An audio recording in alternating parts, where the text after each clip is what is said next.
Start.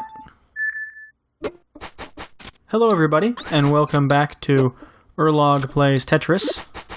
And this is Noel Pomino, and I haven't changed the sound effects yet like I said that I would, but maybe tomorrow I will get a chance to do that. So the timing thing I'm running into with not being able to do that is that I have classes at school, and then also when I come home, I really want to play Bloodborne, which I've not gotten the platinum in yet. So I've been wanting to come home and eat dinner and then do myself an episode of this series and then play Bloodborne. So some of you might have noticed that I posted a Bloodborne video of me fighting the watchdog. I think it's the watchdog of the Old Lords. So hopefully you enjoyed that. I also got a request to talk a little bit about the history of Tetris and Tetris licensing. So one of the interesting things about the Tetris the Grandmaster series, and the reason that I am playing a simulation of the game rather than the actual game, has to do with licensing of the Tetris property outside of Japan and in the US and other countries. So some of you might not know, but the rights to Tetris are held by a company called the Tetris Company. The Tetris Company does not actually make any games. They simply hold the rights to the property and the trademark.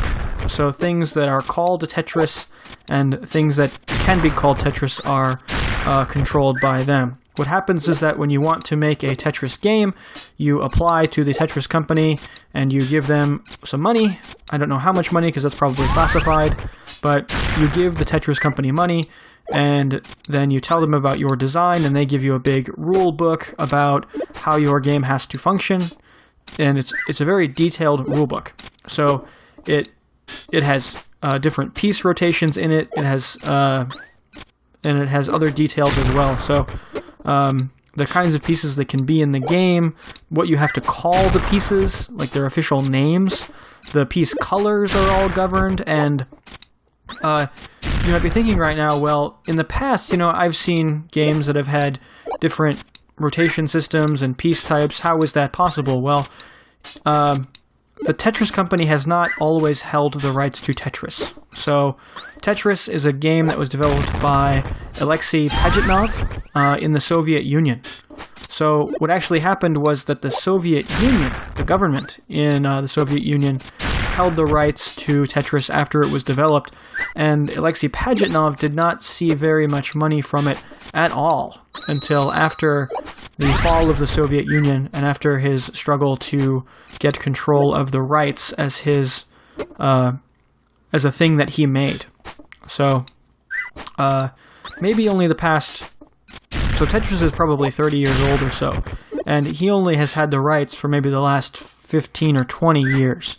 And then since then, you've seen a lot of Tetris games. The most notable break or change in the rule set happened with Tetris Worlds, in that it defined a rotation system called the super rotation system, which allows infinite rotations of pieces. So that was first used, I think, in Tetris Worlds, and then later it was also used in Tetris DS, and really every other game since then, except for the Tetris the Grandmaster series. So the first two games of that used a rotation system called the Arika rotation system. And that was a follow-on from the old Sega rotation system. So in Japan, the Sega version of Tetris was actually more popular than the Nintendo version of Tetris. So a lot of Japanese people, what they think of as Tetris really comes down to the Sega-produced games. So there's kind of a split in the thinking about Tetris between the United States and Japan. And in Japan, these kinds of puzzle games are actually used to be called action games because it was focused on execution. It wasn't really a cerebral kind of game. it was focused on, putting the pieces in place quickly as they fell down. So, my first game there, kind of a warm-up, level 299. We've seen that level a lot, which is annoying, but, what are you going to do? So hopefully I can get on the high score list this time and maybe get a grade 3 score. So I will continue talking about the Tetris series as I do that, and hopefully I'll be able to do pretty well despite talking. So yes, what Japanese people think of as Tetris really comes from the Sega style of Tetris, which didn't really exist in the US. And the other thing that is really important is that companies, when they get the license for Tetris, they get it exclusively, usually for one country or one region.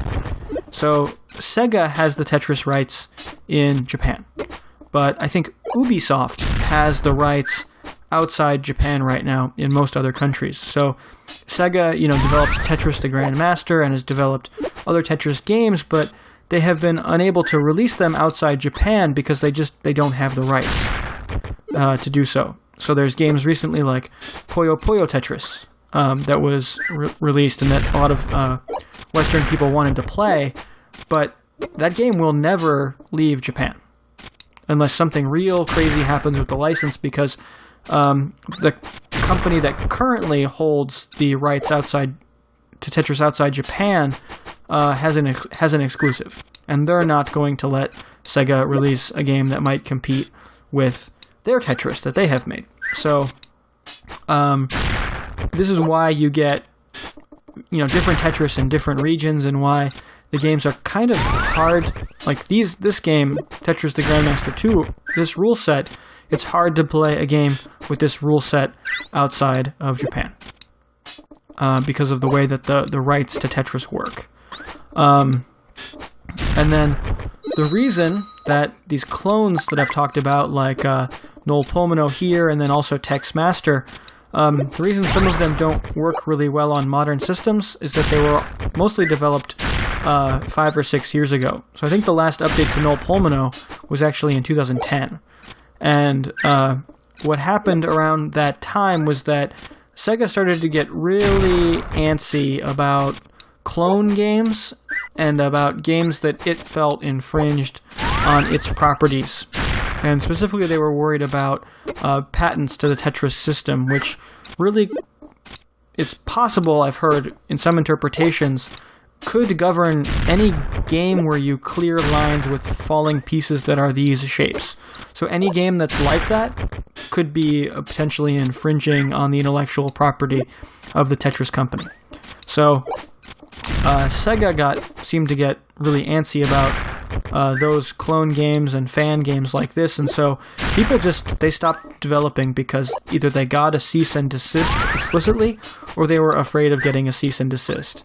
So there have not been any really good clone games developed in the past 5 or 6 years. So I'm forced to play this game, which is really only playable because it was written in Java, and Java is a virtual machine, so it will continue to work the same way everywhere for a long time. So there will probably come a day where you cannot play this on modern operating systems, but that day has not come yet, and it will not come for, a bunch of years in the future.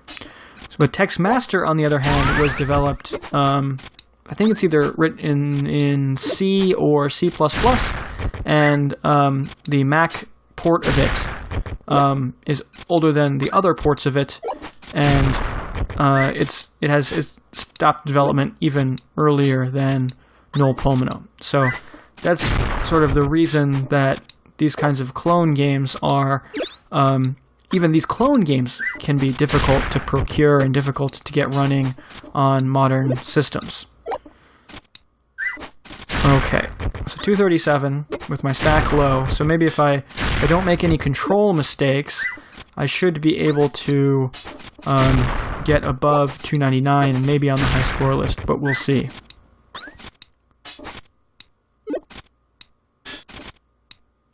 Okay.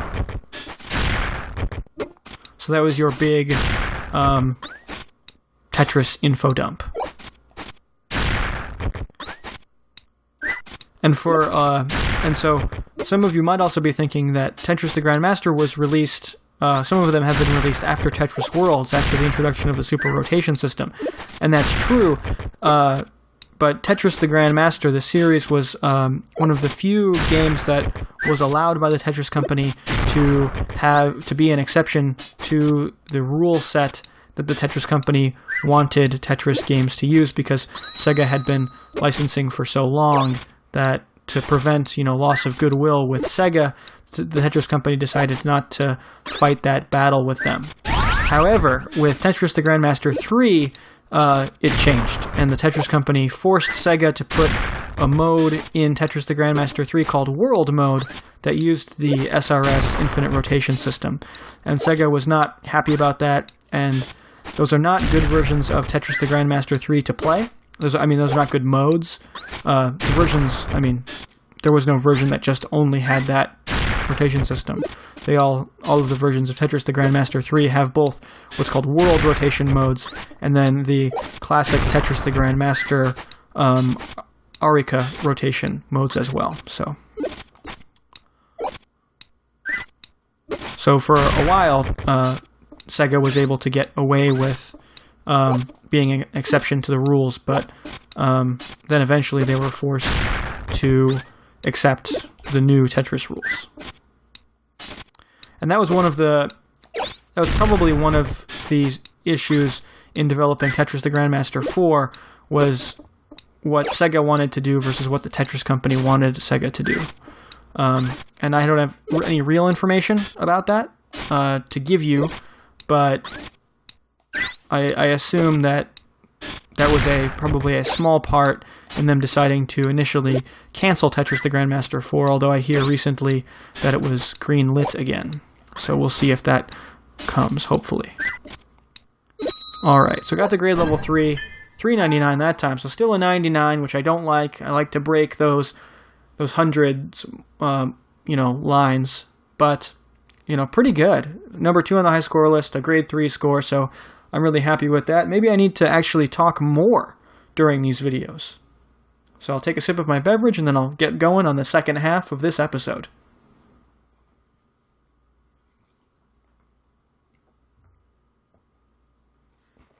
Okay, so let's go. Game 3. And there was actually a really good podcast, I think last year or the year before, specifically about the story of Alexei Pajitnov fighting to get the rights to the game that he created. But with the rights held by the Soviet Union, it was a difficult slog for him to do that. So socialism is unfortunately, not very good for innovators sometimes. Or at least, Soviet-style socialism.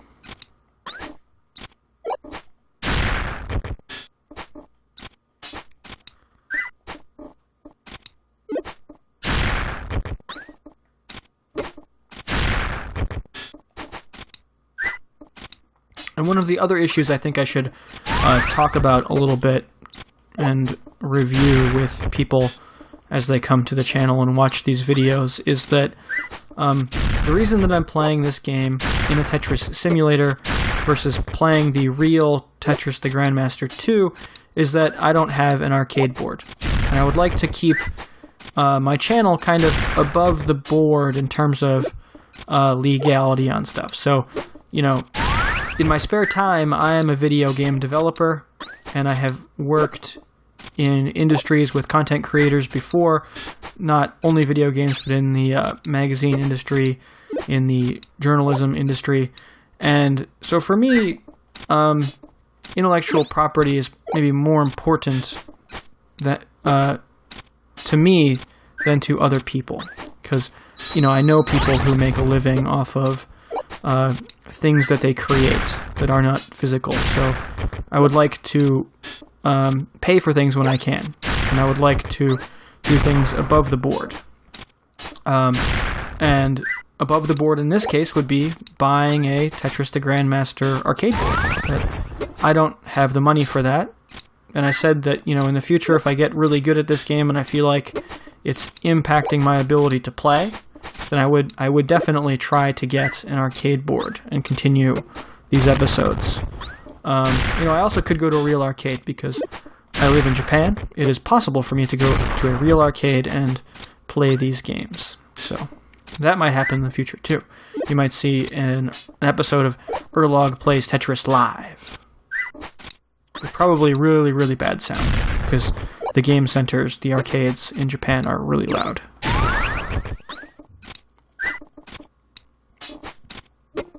So I could play the ROM in these episodes, but I choose not to.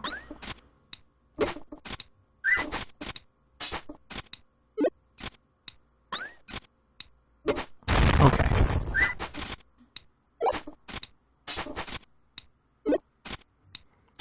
And I have played this game actually in the arcade once or twice, a little bit. So I can tell you, having played the arcade version a small amount, that Null is one of the best simulators if you can run it on a good machine that's going to give you a proper frame rate.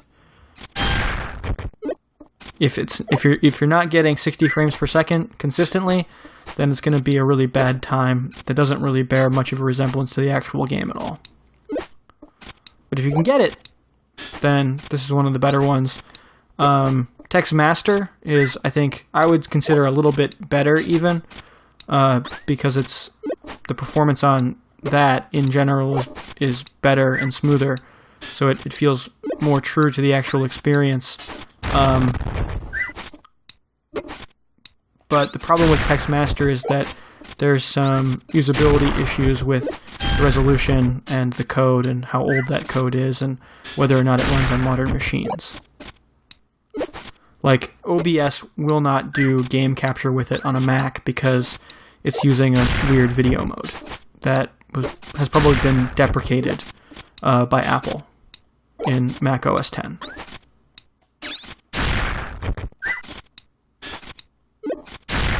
Okay, hopefully we'll be able to break 300 here and get on the high score list.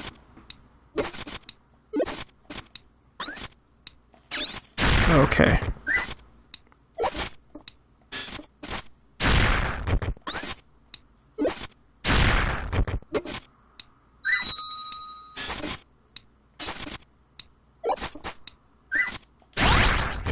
So I wanted to turn that piece, but it didn't. So it's getting faster now. Really fast now.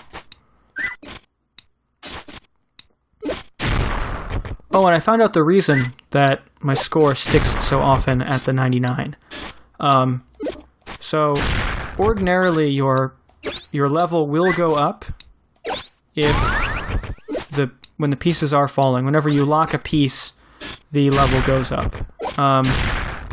But the difference for the 99s is that you actually do need to clear a line to be able to get to the next set of hundreds. So you'll see a lot of games stuck at 99 before a death because the pieces will fall, and you'll deal with them, but then you'll not be able to break the hurdle of 99. You won't be able to clear a line. And that's a common state at the end of a game, is not being able to clear a line. So a lot of them get stuck at 99. So 355, fourth on the high score list, so not as good as before, but, looking good, doing well. So talking has actually allowed me to concentrate more, which is good, so maybe I'll try to research a subject to talk about on each of these. So this time it was about Tetris. In the future, maybe I'll regale you with stories of teaching English in Japan or something. So, all right, so we're going to go for a last game here, because we're 19 minutes into our recording, so last game, and that'll be that. Hopefully it's a good one. Hopefully it's number 1 on the high score list. Hopefully we can break 420. Let's do it. Okay. There we go.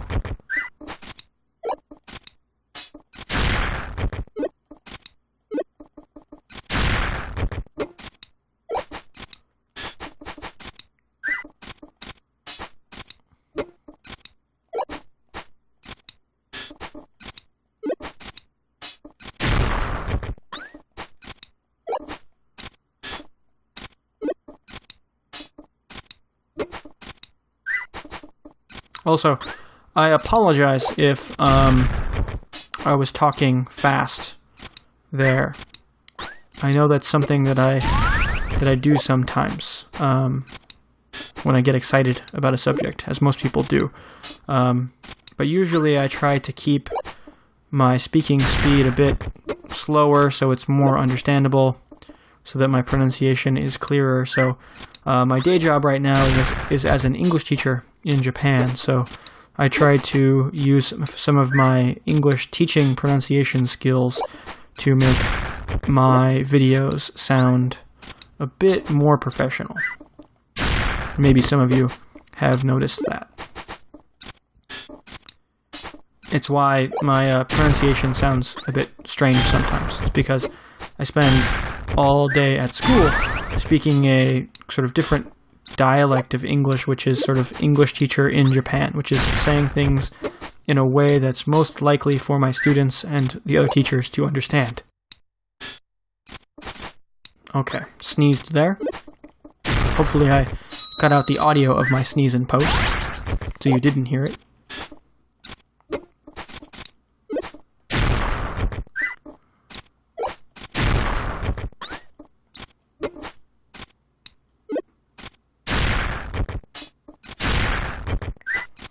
Alright, let's see if I can get rid of this garbage. Yep, okay, got rid of that garbage.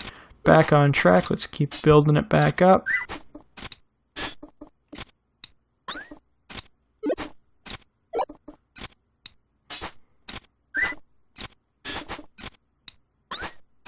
Okay, get myself a Tetris, yeah.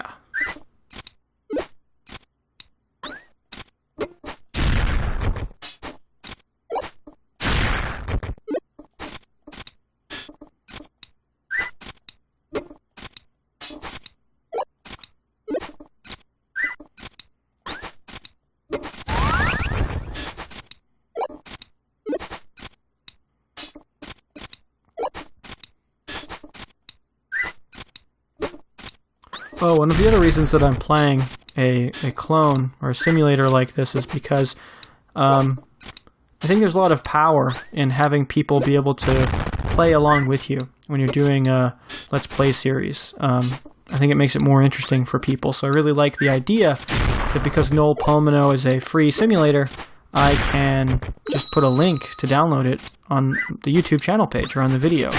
And so I can say, like, hey, you know, you think you can do better? You think that that you're better than me at this game? Well, then go. Please, go download the game and make videos yourself. Because that's not competition. That's just all of us enjoying Tetris together, which is okay by me. So I think it's really neat that I can just post a link and say, like, okay, go. Like, go download the game, go play it, and then you'll probably have much better insight into why I make some of the mistakes I make. Because it's not always obvious how someone could make the mistakes that I make, just based on the video. And I try to explain why I make those mistakes in the situations where it does happen, but sometimes I probably don't explain well. So you playing would definitely allow you to understand those things better.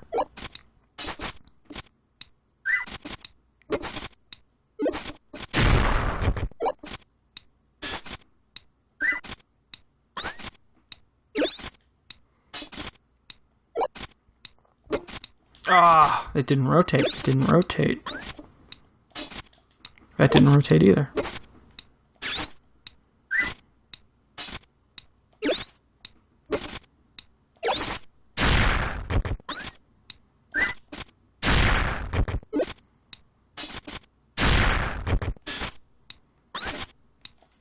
Okay.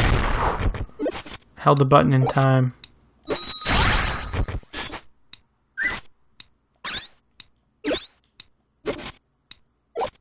Oh.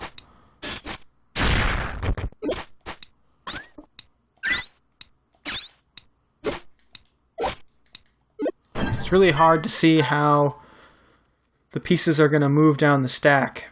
I'm not good at planning for that late game of designing the stack so I can get the piece to kind of roll downhill and not get stuck.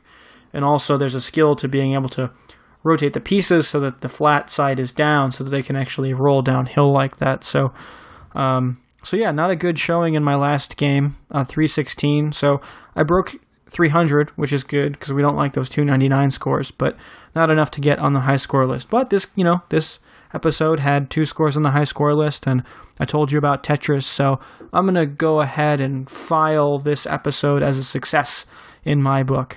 And so, as I said, you can go and you can follow the link below this video to download Null Pomino yourself and play this game. And as usual, I bid you adieu and happy Tetrising.